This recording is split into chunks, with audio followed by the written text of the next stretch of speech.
ಹೌದು, ನಾವು FSL report ಆಧಾರವಾಗಿಟ್ಟುಕೊಂಡು ಅವರನ್ನು ಅರೆಸ್ಟ್ ಮಾಡಿದ್ದಾರೆ.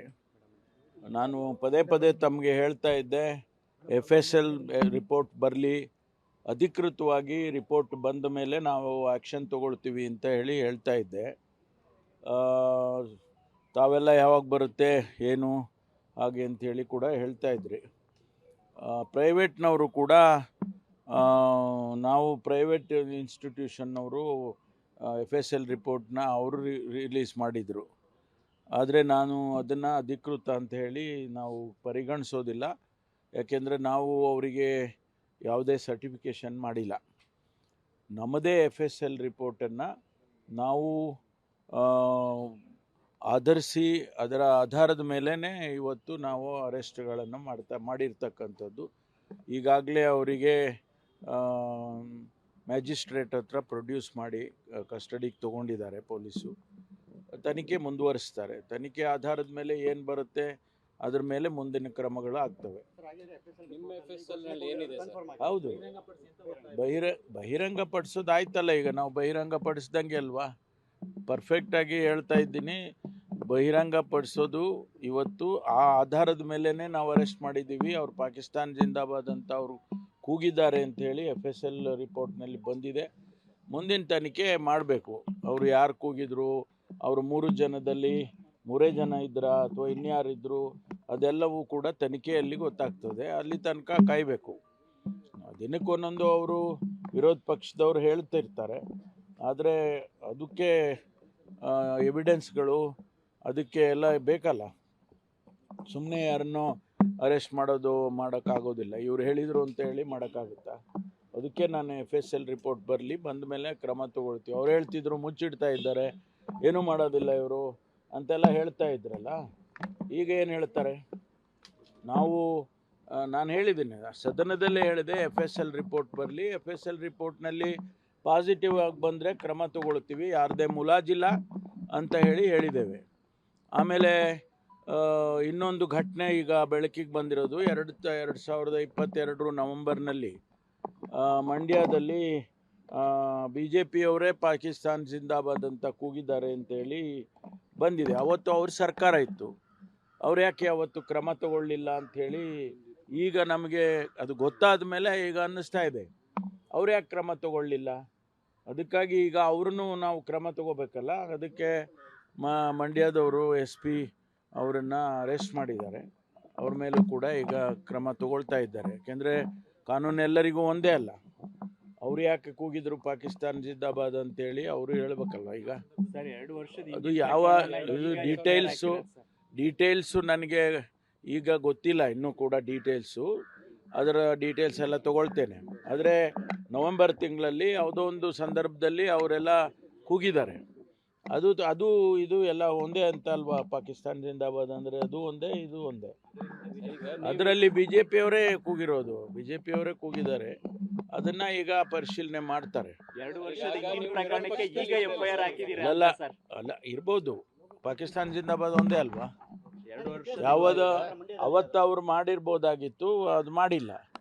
ಅದಕ್ಕೆ ಈಗ ನಾವು ಗೊತ್ತಿಲ್ಲ. ಅವಾಗ ನಮ್ಗೆ ಯಾರಿಗೂ ನಾವಿರ್ಲಿಲ್ವಲ್ಲ ಸರ್ಕಾರದಲ್ಲಿ.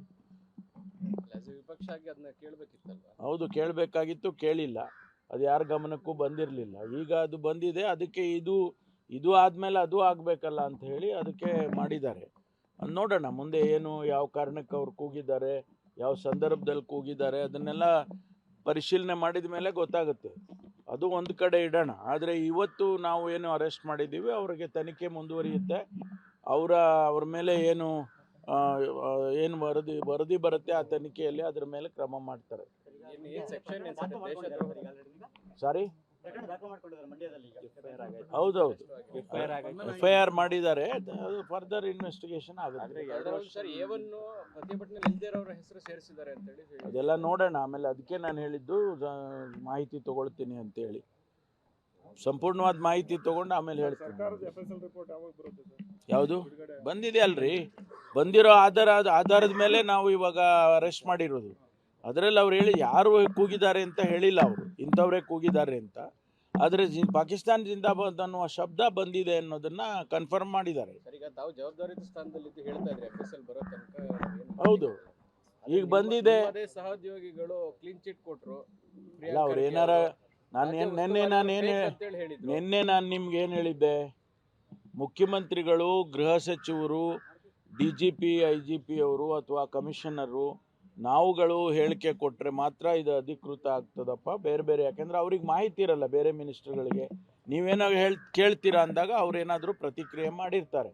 ಆದರೆ ಅಧಿಕೃತವಾಗಿ ನಮಗೆ ಮಾಹಿತಿ ಇರುತ್ತೆ, ಅದಕ್ಕೋಸ್ಕರ ನಾವು ಹೇಳ್ತೀವಿ. ನಾವು ಹೇಳೋದು ಅಧಿಕೃತ ಅಂತ ಹೇಳಿದ್ದೇನೆ. ಅದರಿಂದ ಅವ್ರು ಹೇಳಿದರು, ಹೌದು ಪಾಸಿಂಗ್ ರೆಫರೆನ್ಸ್ ಏನೋ ಹೇಳಿರ್ತಾರೆ.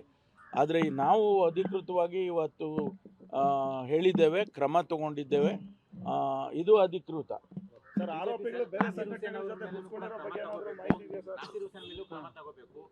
ಇಲ್ಲ, ಅವರು ಹೇಳ್ತಾರೆ, ಹೌದು ಅವರೆಲ್ಲ ಹೇಳ್ತಾರೆ. ಕಾನೂನು ಅನ್ನೋದೊಂದು ಇದೆಯಲ್ಲ, ಕಾನೂನಿನ ಪ್ರಕಾರ ಏನು ಮಾಡಬೇಕು ಅದೆಲ್ಲವನ್ನು ಮಾಡ್ತೀವಿ. ಬಾಂಬ್ ಬ್ಲಾಸ್ಟಿನ ಬಗ್ಗೆ ಈಗಾಗಲೇ NIA ಬಂದಿದ್ದಾರೆ. NIA ಯಾವುದು UAPA ಕೇಸಸ್ಸಲ್ಲಿ ಆಟೋಮ್ಯಾಟಿಕ್ಕಾಗಿ ಕೇಂದ್ರ ಸರ್ಕಾರಕ್ಕೆ ಬರುತ್ತದು. ಅಂದರೆ NIAಗೆ ಬರುತ್ತೆ ಅಥವಾ CBI NIA ಏಜೆನ್ಸಿಗಳು ತಗೊಳ್ತಾರೆ. ಅದರಿಂದ NIA ಬಂದಿದ್ದಾರೆ, ಅವರಿಗೆ ಹಸ್ತಾಂತರ ಮಾಡ್ತಾರೆ ನಮ್ಮ ಪೊಲೀಸ್ನವರು. ಮತ್ತು ಜೊತೆಗೆ ಇವರು ಇಬ್ಬರು ಸೇರಿಕೊಂಡು ಇನ್ವೆಸ್ಟಿಗೇಷನ್ ಮುಂದುವರಿಸಬೇಕು ಅಂತ CCB ಮತ್ತು NIA ಇಬ್ಬರು ಕೂಡ ಜಂಟಿಯಾಗೆ ಇನ್ವೆಸ್ಟಿಗೇಷನ್ ಮಾಡ್ತಾರೆ ಅಂತ. ಅದು ಗೊತ್ತಿಲ್ಲ, ನಮಗೆ ಸಿಕ್ಕಿರೋ ಮಾಹಿತಿಗಳನ್ನು ಕೂಡ ಅವರ ಜೊತೆಯಲ್ಲಿ ಹಂಚ್ಕೊಳ್ತಾರೆ. ಈಗ ನಾವು ಬಸ್ನಲ್ಲಿ ಅವರು ಬಂದಿದ್ದರು, ಅವನು ಬಂದಿದ್ದ ಅಂತ ಹೇಳಿ ನಿನ್ನೆ ಎಲ್ಲ CCTV ಫುಟೇಜ್ನಲ್ಲಿ ಸಿಕ್ಕಿರ್ತಕ್ಕಂಥದ್ದು. ಈಗಾಗಲೇ ಸುಮಾರು 100 ಬಸ್ಗಳನ್ನು ಚೆಕ್ ಮಾಡಿದ್ದಾರೆ. ಎಲ್ಲಿ ಅವನು ಬಂದಿದ್ದ, ಹೇಗೆ ಬಂದಿದ್ದ, ವಾಪಸ್ ಹೋಗುವಾಗ ಹೆಂಗೆ ಹೋದ, ಅದೆಲ್ಲ ಡೀಟೇಲ್ಸನ್ನು ನಾನು ಹೇಳೋಕ್ಕೆ ಹೋಗೋದಿಲ್ಲ. ಆದರೆ ಒಟ್ಟಾರೆ ಈಗ NIA ಅದನ್ನು ಸೀರಿಯಸ್ ಆಗಿ ತಗೊಳ್ತಾರೆ. NIA ಟೆರರ್ ಆಕ್ಟಿವಿಟೀಸ್ಗೆ ಸಪೋರ್ಟ್ ಆಗ್ತಾ ಇದೆ ಜೈಲಿನಲ್ಲಿ ಅಂತೇಳಿ ಪರಪ್ನಗರ ಜೈಲಿಗೂ ಕೂಡ ವಿಸಿಟ್ ಮಾಡಿದ್ದಾರೆ, ಸರ್ಚ್ ಮಾಡಿದ್ದಾರೆ. ಇಲ್ಲ, ಅದನ್ನು ನಾವು ಮಾಡಿದ್ದು. ನಮಗೆ ಫಸ್ಟ್ ಡೇನೇ ನಮಗೆ ಮಾಹಿತಿ ಇದೆಲ್ಲ ಆದಮೇಲೆ ನಾವು ಮಾಹಿತಿ ತಗೊಳ್ಳೋದಕ್ಕೋಸ್ಕರ ಎಲ್ಲಾದರೂ ಸಾಧ್ಯತೆ ಇರ್ಬೋದು ಅಂತ ನಮ್ಮವರು ಕೂಡ ಮಾಡಿದ್ದಾರೆ. ನಮ್ಮ ಪೊಲೀಸ್ನವರು ಕೂಡ ಎಲ್ಲ ಆ್ಯಂಗಲ್ನಲ್ಲೂ ಚೆಕ್ ಮಾಡಿ, ನಾನು ಹೇಳಿದ್ನಲ್ಲ, ಅವತ್ತೇ ಹೇಳಿದೆ ನಾವು 8 ತಂಡಗಳನ್ನು ಮಾಡಿ ಎಲ್ಲ ಆ್ಯಂಗಲ್ನಲ್ಲೂ ಕೂಡ ಚೆಕ್ ಮಾಡ್ತಾ ಇದ್ದಾರೆ ಅಂತೇಳಿ ಹೇಳಿದೆ. ಇವತ್ತು ಅವರು ಮಾಡ್ತಿದ್ದಾರೆ. ಯಾರು ಅವರೇ ಮಾಡಲಿ ನಾವೇ ಮಾಡಲಿ, ಒಟ್ಟಾರೆ ನಮಗೆ ಯಾರು ಆತ ಕಂಡಿಡ್ಕೋಬೇಕಲ್ಲ, ಕಂಡಿಡಿದು ಅವನ ಮೇಲೆ ಕಾನೂನು ಪ್ರಕಾರ ಕ್ರಮ ತಗೋಬೇಕು.